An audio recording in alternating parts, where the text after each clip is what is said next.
Welcome to News Desk. Now, Prime Cabinet Secretary Mudavadi has dismissed remarks by former Chief Justice David Maraga over his opposition to holding a referendum alongside the 2027 general election. Speaking in Eldoret, Mudavadi maintained that constitutional amendments will be subjected to a referendum in August.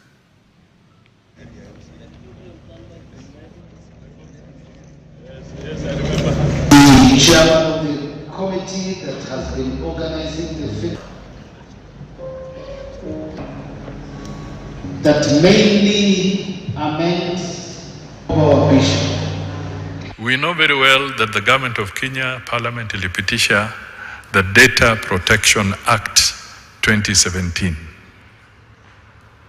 Kwa mkataba huo, because I cannot sign an agreement without the approval of the Attorney General, who is a lawyer and they have experts, inside there it is very clear that where there's a difference in matters of interpretation, it is the law of Kenya that shall prevail, not the law of the United States.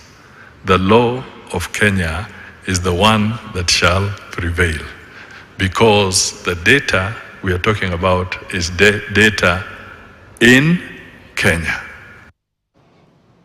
National